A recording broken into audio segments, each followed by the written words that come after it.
How's it going, precious family?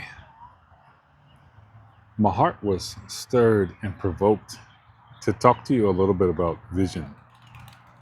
Um, and I've heard vision defined pretty aptly, I suppose, as a preferred future state. As a picture of a preferred future state. And I think I pretty much agree with that. But I think there's something of an issue that many of us have run into in terms of either having vision or in terms of the journey to get to the vision, right? Because for a lot of us, we feel like God has kind of promised us that we were going to get to this place of vision. Um, and so it's almost like vision and promise are associated with one another. And that can be problematic for us because far too frequently we associate promise with ease. I'm gonna take you back, maybe to Sunday school or Bible study, and you think of the children of Israel, right? And God said, well, "Hey, listen, I'm gonna take you to a land that I promised your forefathers that it was gonna belong to them. I promise you, you're gonna get there." Like it's a guarantee, right? In their mind, I can imagine if someone so big promised them something that they might start to think, "Oh yeah, it's gonna be easy. We got this in the bag. Like God's on our side. Like we got this. It's in the bag. It's gonna happen." But that was not their lived experience. God promised them that they would get to have Israel, but that promise meant that they would have some fighting to do. That promise meant that they were going to have to face obstacles that looked way bigger than them. That promise meant that they would have to walk through circumstances that looked and felt impossible, and that at some point they might want to quit. At numerous points that they might want to quit. And if you take kind of a poll of the circumstances that followed receiving a promise from God, very frequently they included difficulty. So I think that means that the way that we think about promise, the way that we think about our vision might have to change. Uniquely, the pursuit of the promise or the pursuit of the vision changed the promisee. Like the promisor, God, made a promise, and then the promisee had to change in order to acquire or to inherit it. And I think if God's given you a vision, there's something I wrote that I think will serve you. If God's given you a vision, it's all but guaranteed that your present state of existence, like as you presently exist, in pursuit of your vision, that version of you or this version of you will cease to exist.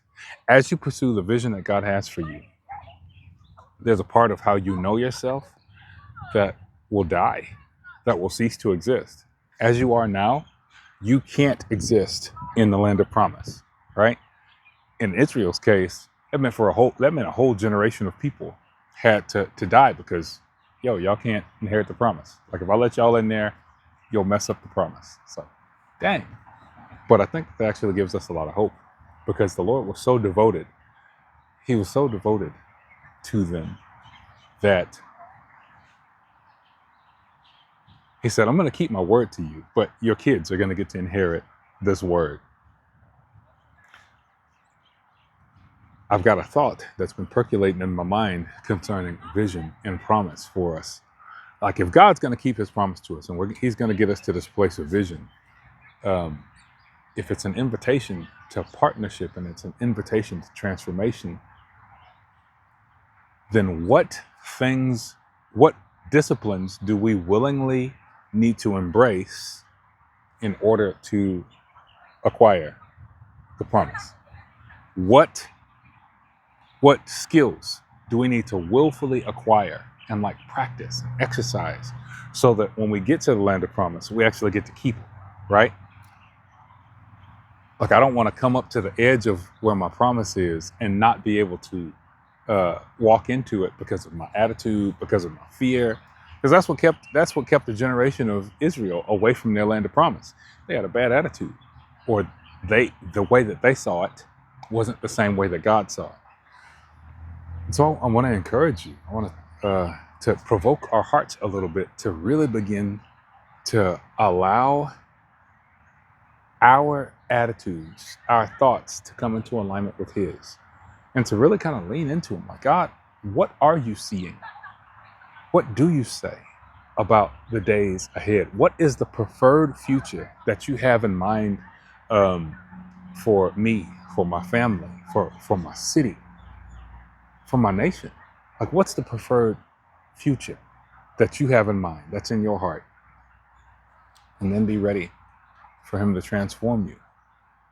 Because as you exist today, you can't take hold of, you can't inherit the promise. But if He began a good work in you, just like if He showed you the vision, if He began a good work in you, He will complete it. The transformation that's necessary to take place in you, He's devoted to bringing to fruition. He's devoted to forming you into the image of His Son, so that you can walk in, live in the land of promise that He had in mind for you when He designed you. Let me bless you. Precious Holy Spirit, I ask that everyone who is in earshot of this video, everyone who sees it, would feel that their heart turn and provoked to begin to embrace and step into the vision and the dream that you have for their lives. God, I thank you that you had a dream in your heart, or you had something that you wanted to do. And so you made a person. You wrapped your dreams in flesh and set them out in the earth. So I ask that you give them great confidence, that you can fill them with joy. And would you make them fearless? Would you make them fearless? Because they know how loved they are by you. And if you made it this far in the video, I really am stoked about that. Bless you. Sometimes I'll leave Easter eggs for my kids to watch when they get older. And this one is for my third born, William. Boy, I love you so much. You are such a joy bringer. Hey man, I wanna encourage you. There are gonna be circumstances that feel unjust to you. And you might feel that you need to fight about it, shout about it, or to lash out and make the circumstance right for yourself. And there will be circumstances where you'll need to stand up and speak up. But I need you to remember that God is the one who fights for you. That when He makes a circumstance just, no one can overthrow His ruling. I love you, my boy. Love y'all. Bless you.